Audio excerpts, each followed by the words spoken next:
Johnny here for Johnny's Car Care and Reviews. So I've got a lot of news for you today. You're going to want to watch right to the end because I'm going to be talking about fuel economy for the Bronco. That's the topless Bronco, or the two-door, four-door, doorless Bronco. We're going to be talking about those off-rodeo or rodeo, or boy, do I ever have trouble with pronunciation, but we're going to be talking about those Bronco off-road events, which are pretty awesome. I'm going to be answering all your questions about the off-road event, like can you take a guest? How much is it going to cost? So I'm going to cover all that in the video. We're also going to be talking about the F150 Lightning. That's right. There's going to be a F-150 all-electric model. Just a reminder, a little while back, Ford made a video of this bad boy pulling over 1 million pounds. So that was incredible. The big news really for the F-150 Lightning is going to be coming out May 19th. They'll be giving us a whole lot more info. Are we ever going to get this F-150, all-electric F-150 in time though? Well, let's just hope that we do get it before the young lady in the announcement gets her driver's license, because that looks like it could be a few years away. And if I'm horrifically wrong, sorry, I hope I haven't offended anyone. I also have some Maverick news coming up. Really exciting Maverick news, the Ford Maverick, that I'm going to be sharing in the video.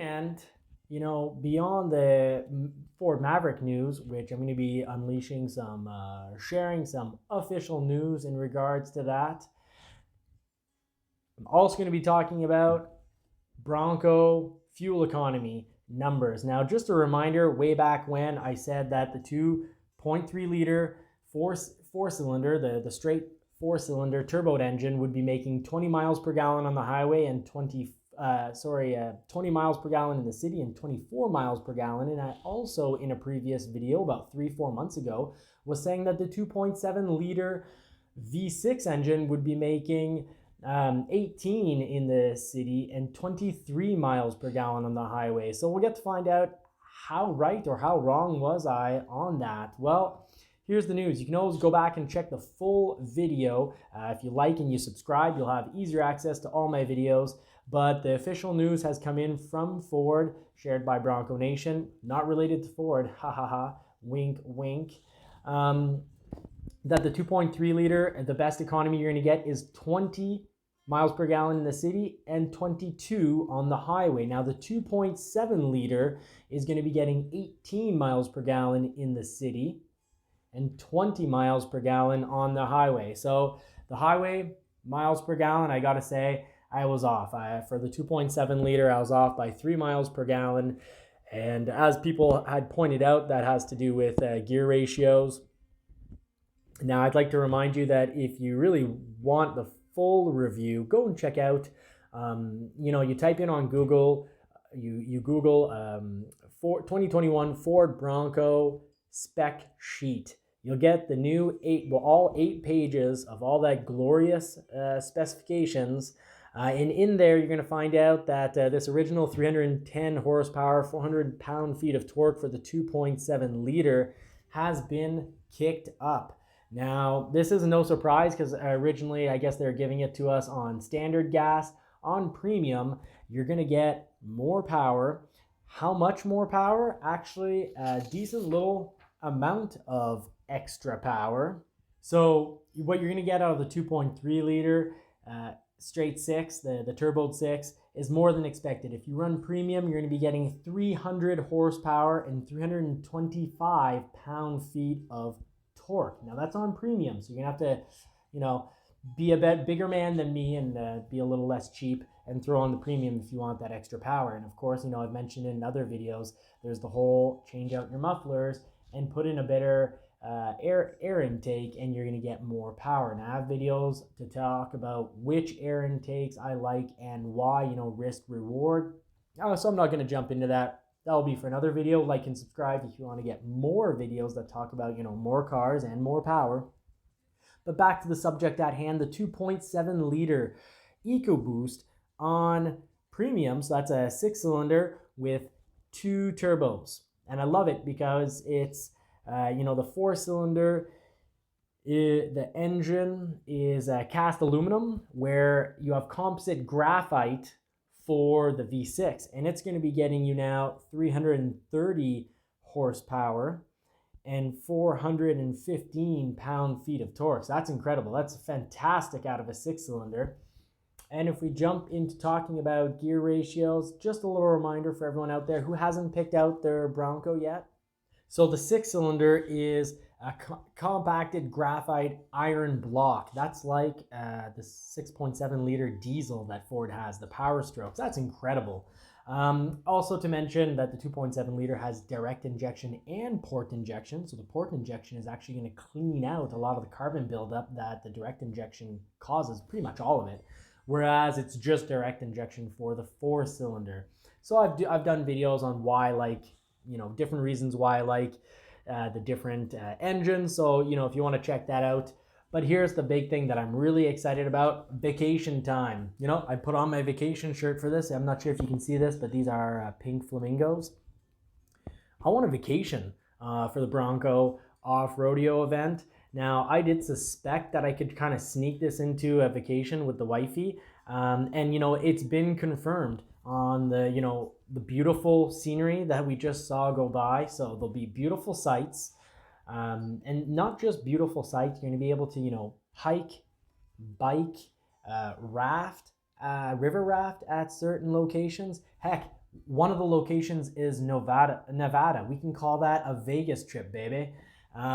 So, for all you guys and gals out there that might have a partner that's, not quite as fanatic, I'm turning into a bit of a Bronco boy, a big fanboy, but, I'm crazy about the Bronco. The wifey's tired of hearing about it, but I can get away with doing this event if I turned it into a vacation. So, where are the locations for the Bronco off-road events where you're going to learn how to deal with, slanted hills? You're going to learn how to, use the stabilizer bar disconnect, which, by the way, is electric, but it's also hydraulic. So you're going to be able to, turn that off and on mid-obstacle. It will shut off on its own when you start going over 20 miles per hour, and then kick back in. The stabilizer bar will re-disconnect automatically when you push the button for it to be on when you go beneath 20 miles per hour. So, amazing technology, but they're going to teach you, either whether you go to Nevada, Moab Desert, if you want to be driving, more high-speed driving, and in sand canyons, steep ledges, up steep ledges, down steep ledges, tilt, which I think all of the tracks should have now. Northeast, because of the issue, I've covered this before, but the Vermont ski hill, the local population didn't want the people there. I guess they didn't want the extra tourists. Of course, there would have been added revenue for the ski hill, help the ski hill survive, good for the town, restaurants and whatnot. Maybe it's because of this whole, pandemic that we must not mention, but I guess that's causing some trouble. Some people not really wanting tourists, but you've got your location, so I suggest you check that out.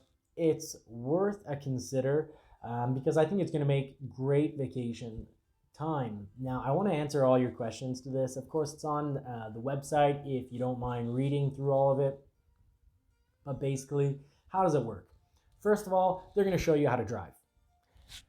Second of all, they're probably going to try to sell you some off-road stuff. They're going to, obviously, and it's normal, you can't go to an off-road event without someone telling you if you do go off-road, you should really have, a winch in the front. If your Bronco doesn't have skid plates, put skid plates on, which, to answer a very common question, do you need to be able to drive your Bronco out there? No. Actually, they're not even going to let you onto the trail with your Bronco. You can drive to the event, but they have their own Broncos there. And it doesn't get much better. It doesn't get much better than that because, you don't have to worry about banging up your own Bronco, especially for people that want to do the Northeast, wherever it may be. Vermont, please open your doors. You've got great environment. But when you're up in the woods, you've got to worry about sliding out and hitting a tree. You have to worry more about branches. Of course, they're gonna be compare it to groomed trails.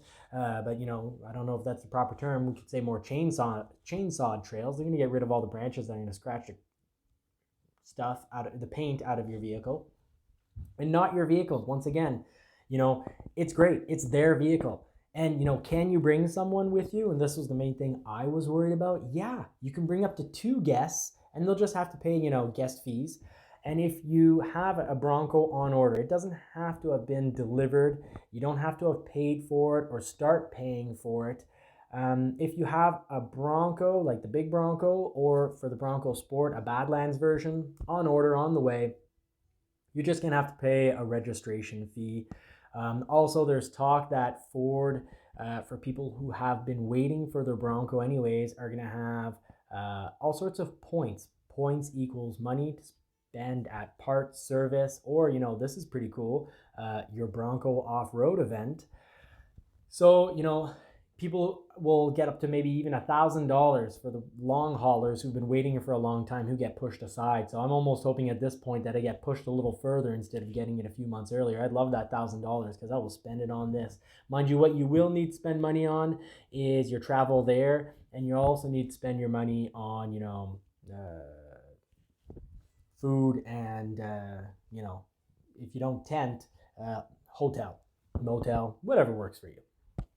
So, I just want to quickly cover this news in regards to a little comparison in regards to the 2-door versus 4-door. Now, the 2-door is almost 2-door Bronco is almost 7 inches longer than a 2-door Jeep. So any of you who've tried out a Jeep and know that, it's a rough ride on the highway, it can tend to kind of pull left and right, and it can kind of be a little jumpy.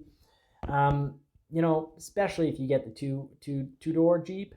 Now, the 2-door Bronco, I don't think this is going to be nearly as much of an issue for 2 reasons. Independent front suspension, which if you're worried about off-road clearances and whatnot, get a Badlands, you have stabilizer bar disconnect. And, that extra 7 inches for the 2-door Bronco versus the Jeep, I think is really going to resolve a lot of problems with that whole, skipping around. So basically, don't worry if you're in love with the look of the 2-door Bronco. Don't worry about it. It's going to be a great drive. It's got independent front suspension, and it's almost 7 inches longer than a 2-door Jeep, and that's really going to help out. Now, if you're looking at the 4-door, the independent suspension is going to make it drive on the highway a little bit better than a Jeep. Keep in mind, actually, the Bronco is 1 inch less long than Jeep and then a 4-door Wrangler Jeep. But I really don't think we're going to have any issues whatsoever. It's going to be super comfortable. It's independent front suspension, and it's got a pretty long wheelbase. So we're in for a treat. For anyone who hasn't driven one yet, I'm unfortunately in that department. Now, back to the spec sheet. This isn't news. People are presenting it as news. But if you get a manual Bronco 2.3 liter, you're going to have the best crawl ratio. So anyone who's thinking of doing this right here, and more obviously more extreme than what we just saw, you're probably wanting to consider a 2.3 liter manual, but with the 4A mode, the advanced 4x4 mode, because that's going to give you a 94.75 to 1 crawl ratio. And if you are going to do some low speed crawling, but you want the 2.7 liter, a good amount more torque on low end, and don't worry about it. You still have something interesting going on with that, because you have the exact numbers would be 67.8 to 1 ratio if you go with a 2.7 liter automatic. They're all automatic, the 2.7 liters. Unfortunately, Ford, just an idea, manual 2.7 liter EcoBoost would be awesome with that 6+1 manual transmission. But you're going to have a 67.8 to 1 crawl ratio on the 6-cylinder engine, which has crazy amount of torque, and now 15 more torque than what we expected. and even more torque if you throw on a little chip. If you chip it, you reprogram it, and throw on an air filter. Now, I also want to point out that if you're still debating between a 2-door and a 4-door, something that might get into your head as an important factor is that the 2-door fuel tank is 16.9 gallons versus a 4-door Bronco with 20.8 gallons. And what's more, if you are thinking about, overlanding your Bronco, just keep in mind that the 4-door Bronco is 16 inches longer. So if you plan on putting down the back seats and using an air mattress to sleep in your Bronco, obviously the 4-door is going to be your better option. And just to throw in, I forgot to mention it, but your 2-door Bronco lovers out there, you will have a 3.6-inch longer wheelbase than a Jeep. So, I want to re-mention the independent suspension. Those two factors together, don't worry. If you want a 2-door Bronco, it's going to ride well. It's going to be a great riding machine on the highway. So you know what? We've covered fuel capacity. We've also covered fuel economy. And hey, I wasn't that far off, on the, I was originally predicting 20 miles per gallon and 24 miles per gallon, city highway for the 2.3 liter, and the official numbers come in at 20 miles per gallon and 22 miles per gallon. So I missed it by 2 on the highway. And on the highway for the 2.7 liter, I got the city miles per gallon spot on. Why did I make an error of 3 miles per gallon on the highway driving the 2.7 liter? Well, people had pointed it out. Thank you for the comment section. Keep those comments going.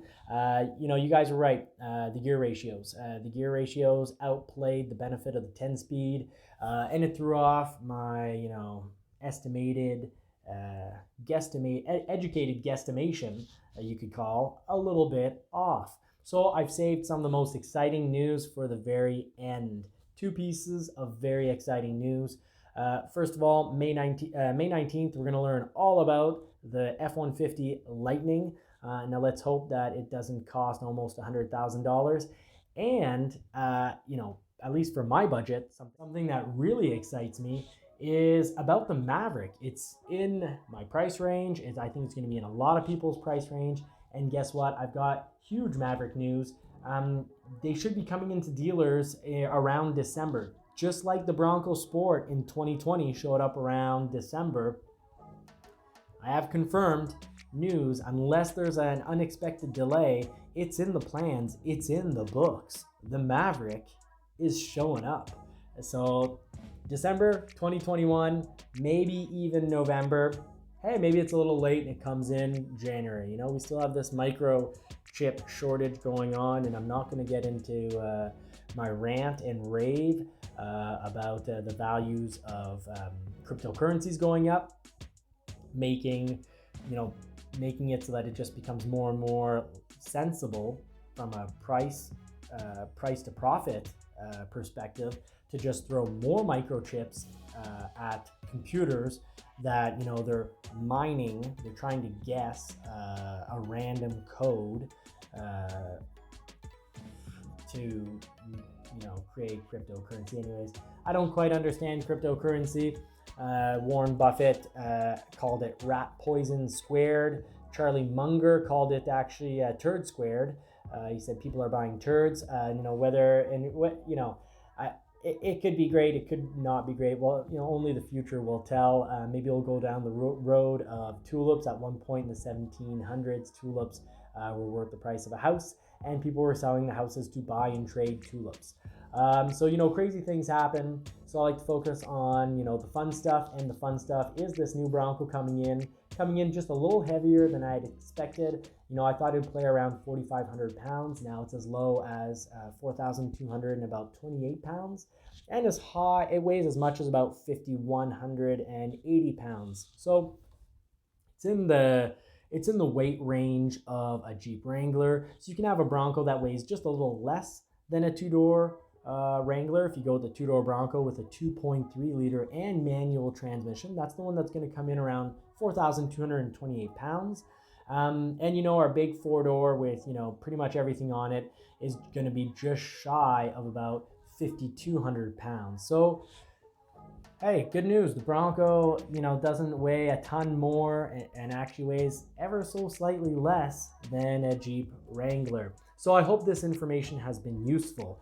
I hope it's been somewhat entertaining, and I hope it's answered some of the questions that you have.